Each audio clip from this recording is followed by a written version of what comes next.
Firstpost reports from the world's second largest continent. Hello, I'm Alison Lagrange. A very warm welcome from Durban, South Africa. We get you the news and the newsmakers from Africa. From elections to climate change to innovations and opportunities. As the world's attention shifts, we report from Africa, the heart of the global South. Join me every weekday live on Firstpost.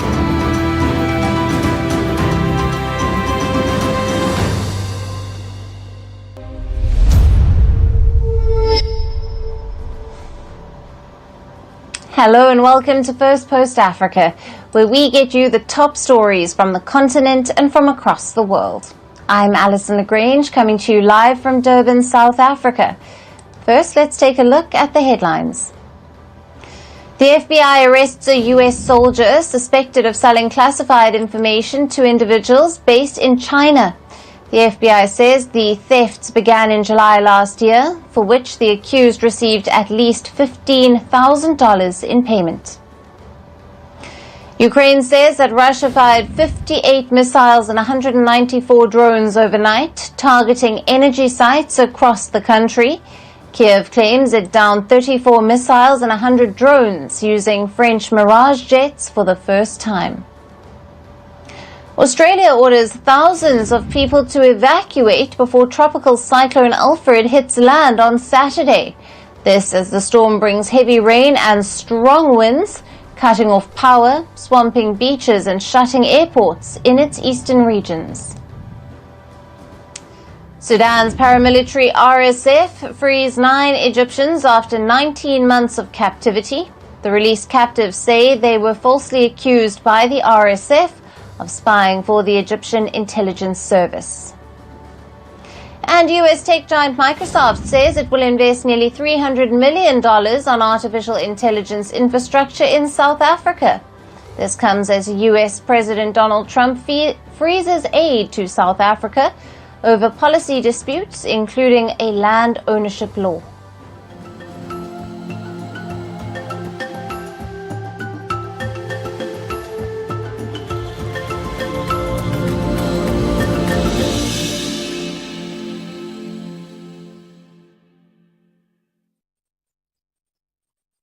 Hello and welcome. We start with Sudan. Sudan has dragged the United Arab Emirates to the International Court of Justice, or the ICJ, for its complicity in genocide over its alleged support to paramilitary Rapid Support Forces, or the RSF. Sudan at the World Court has alleged the RSF committed genocide, murder, rape, forcible displacement and other heinous acts in its nearly 2-year-long civil war with the army. Now, Khartoum contends that these atrocities have been fueled with the support of the UAE. It has now filed a case against the Gulf nation at the ICJ, which accuses it of complicity in the genocide on the Masalit community in Sudan's West Darfur region. Now, the Masalit, a non-Arab tribe, have reportedly been targeted in ethnically motivated attacks by the RSF and allied Arab militias. And Sudan alleges that the UAE has provided extensive facial, political and military support to the RSF. It is now asking for the court to impose emergency measures and to order the Emirates to prevent such genocidal acts. The UAE, which has repeatedly denied supporting the RSF, dismissed the case as a publicity stunt. It claims that Sudan's allegations lack any factual basis and vows to have the case thrown out. The ICJ, which is based in The Hague, is the principal judicial organ of the United Nations. Now, its rulings are legally binding, but the court has no power to enforce them. For example, it ordered Russia to halt its assault on Ukraine only a few weeks after the invasion. But the war still continues. Khartoum wants the court to act quickly to ensure that the urgent and fullest possible protection for the Sudanese civilians. The civil war broke out in April of 2023 between the Sudanese army led by Abdel Fattah al-Burhan and the paramilitary RSF led by Mohammed Hamdan Dagalo as a power struggle. Over 28,000 people have been killed as per the UN. But as per some estimates, the toll could be up to 150,000. Sudan's case at the ICJ comes as the RSF and allied political groups are in the process of setting up a parallel government to the army-aligned one, a move that has been rejected by Egypt, Saudi Arabia and Qatar. The conflict in Sudan has drawn in several foreign powers, but the role of the UAE has particularly come into the spotlight. Apart from Sudan, UN experts have said that the accusations that the UAE had funneled weapons to the RSF through Chad were credible. The US, under the previous Joe Biden administration, declared that the RSF was guilty of genocide in one of its final acts. It sanctioned the paramilitary's leader along with several of his Emirati arms dealers. Now, Abu Dhabi promised to stop arming the RSF after US lawmakers threatened to block its $1.2 billion arms deal. However, just days later, they accused the UAE of breaking its promise and still supplying the rebels. So despite its repeated refusal of backing the RSF, the UAE continues to face backlash. Will the ICJ case put pressure on Abu Dhabi? Now, for more on this, we have with us Moses Crispus Okello, who is a senior researcher at the Horn of Africa Security Program at the Institute for Security Studies, joining us live from Nairobi, Kenya. Thank you for being with us and welcome to First Post. Thanks, Alison. What are the key pieces of evidence that Sudan is presenting to the ICJ to support its accusations of the UAE's complicity in genocide through its alleged backing of the RSF? Alison, as you have mentioned, Sudan has filed a case before the International Court of Justice alleging that the Rapid Support Forces, with the support of the United Arab Emirates, has committed a range of violations, especially around the El Janina area that's in West Darfur, during what has come to be known as the siege of Al Janina. In Al Janina, the allegations include destruction of public property, pillage, rape, and most importantly, questions of genocide. They allege thousands of women have been raped. They allege public buildings have been pillaged and ransacked. They allege murder of all kinds. But as you clearly say, these are merely allegations. It remains to the ICJ to determine whether, in fact, the allegations that are being raised by the government in Port Sudan now actually did take place, right? So they're merely allegations at this point in time. It's up to the court to give us clarity on what may have happened or not. Right, Moses. And how might this case impact the broader geopolitical dynamics in the region, particularly the UAE's relationships with other African nations and, of course, its influence in the Horn of Africa? This is an interesting case because the UAE's role in the conflict in Sudan has been said to be one of the most important things that are delaying a resolution of this conflict. So any finding that the UAE is in fact complicit in the protraction of this conflict is going to have reverberations around the continent. I am not quite sure that this is going to shift significantly the relationship between the UAE and other regional actors, but definitely UAE's actions from the point, assuming that the court finds in the affirmative, from that point on, the UAE will be, as it were, moving around with a monkey on its back. But this coming at a time when Sudan is caught up in a geopolitical fireball, you could say that probably the implications are going to be more moral than politically impactful. Right, and on that, given the UAE's dismissal of the case as merely a publicity stunt, what are the potential legal and diplomatic consequences if the ICJ decides to proceed with the investigation?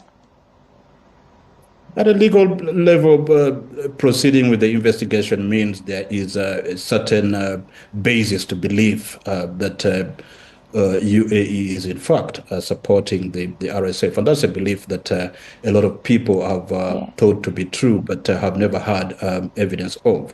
So any a continuation of this case, whether or not the eventual findings are in the affirmative, is going to somewhat help Port Sudan's allegations to a certain extent.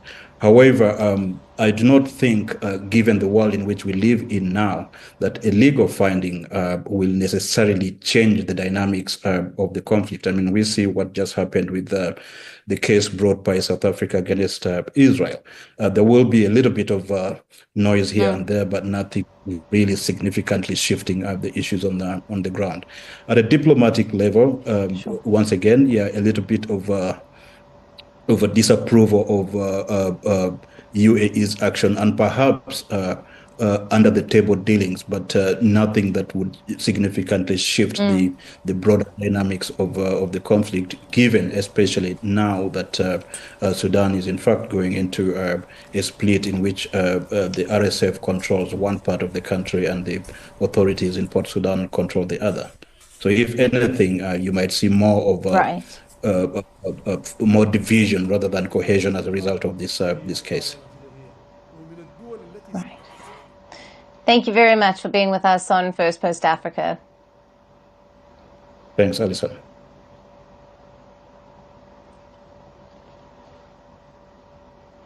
And now turning our attention to Nigeria, where a sexual harassment scandal in the Senate has sparked a controversy in the West African country. The Nigerian Senator Natasha Akpoti-Uduaghan has accused the Senate President of Godswill Akpabio of sexual harassment. Now, the claims that has triggered fierce debates within the institution and widespread reactions across the West African country. In an interview last week, the Nigerian senator alleged that the Senate President had made inappropriate advances toward her in the past. Now, Akpoti-Uduaghan further alleged that the Senate President on a separate occasion had insinuated that she should, quote-unquote, take care of him if she wanted her motions to receive favorable consideration in the Senate. Moreover, she also likened his alleged behavior to that of a university lecturer who fails a student for rejecting his advances. These accusations have created an uproar in the West African country's Senate. Now, many lawmakers condemned Akpoti-Uduaghan, accusing her of tarnishing the reputation of the Senate, while some others called for an investigation into the allegations. Now, on Thursday, Nigerian lawmakers reportedly suspended Akpoti-Uduaghan for 6 months from the Senate. This was after her petition was dismissed on procedural grounds by the Ethics Committee. The decision sparked widespread backlash on social media, with many Nigerians questioning why her allegations were not formally investigated. Several social media users criticized the Senate's handling of the case. Some accused the institution of protecting powerful figures, while others labeled Akpabio as the worst Senate president ever. Taking to social media, Akpoti-Uduaghan has vowed to challenge what she called an injustice. She has also filed a lawsuit against the Senate President, seeking $64,000 in damages. Now, Godswill Akpabio has served as Nigeria's Senate President since 2023. He is a senior member of the All Progressives Congress, the ruling party led by President Bola Tinubu. Akpabio has previously been investigated by Nigeria's Economic and Financial Crimes Commission on corruption allegations. Denying the allegations, the Senate President Akpabio stated that he had never harassed any woman. He added that he was raised to respect women and dismissed the accusations as false. Now, reports suggest that his wife has also filed a defamation lawsuit against the female senator. But Akpabio's denial has not stopped the growing outrage. Earlier this week, protesters gathered outside the Senate demanding an independent investigation into the allegations. Some demonstrators have also called for Akpabio's resignation. Women's rights groups in Nigeria have also spoken out, arguing that this incident highlights broader concerns about gender discrimination and harassment in the workplaces across the country. So, as this scandal continues to unfold, it has raised serious questions about accountability in Nigeria's political system. For years, the Nigerian Senate has faced criticism for rejecting bills promoting gender equality, and this latest controversy has only added to that scrutiny.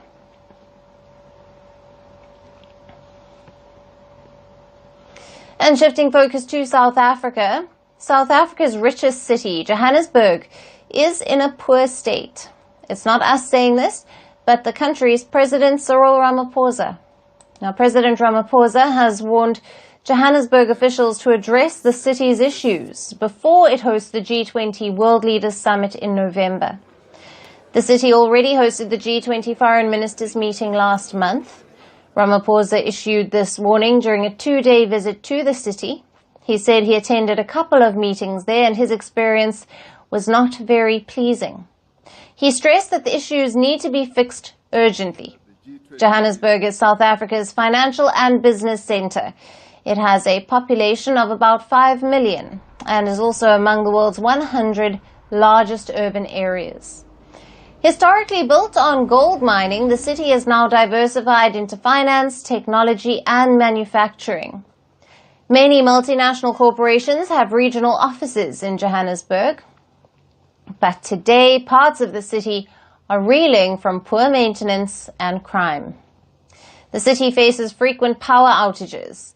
While this is a nationwide issue in South Africa, it has disrupted Johannesburg significantly. Just yesterday, flooding triggered over 5,000 outage-related complaints. Power failures have also caused traffic light malfunctions. Last year, a report found that 25% of the city's traffic signals were non-functional, and this has caused serious inconvenience for daily commuters. But it's not just power outages. Vandalism and theft have also damaged the signals. Now, this brings us to Johannesburg's high crime rate. In 2024, the city recorded a crime index score of 80.8, classifying it as a very high crime area. This makes Johannesburg one of the 3 African cities with the highest crime rates. President Ramaphosa has urged local officials to turn the situation around and prove that he was right to choose Johannesburg as the venue for the G20 summit, which will be the first ever G20 summit held in Africa. The Premier of Gauteng Police, of which Johannesburg is the capital, has apologized to Ramaphosa. He says that local government will address the shortcomings with a special team already in place to handle the improvements. But before Johannesburg officials go into fixing mode, the city of Cape Town has offered to host the G20 summit instead. Cape Town is one of South Africa's top tourist destinations and home to one of Africa's busiest ports. Cape Town's mayor has already drawn comparisons, saying his city has functional traffic lights, clean roads and sidewalks, and stunning natural beauty and world-class conference facilities. Will Johannesburg be able to defend and present itself as a capable host for this year's G20 summit? That remains to be seen.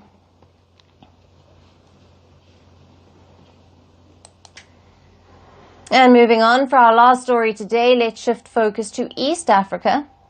Kenya has ordered TikTok to remove sexual content that involves minors, following a report exposing child exploitation on the platform in the country. In a statement, the Communications Authority of Kenya directed TikTok to actively pull down all sexual content involving minors.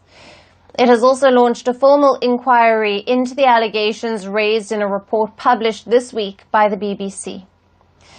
Kenyan regulators have asked TikTok to explain how offensive content continues to bypass its moderation mechanisms. While they have warned the platform it could face sanctions if found in violation of Kenyan laws. Now, the warning comes days after a BBC report revealed that the Chinese video sharing app profits from sexual live streams performed by Kenyan teenagers as young as 15.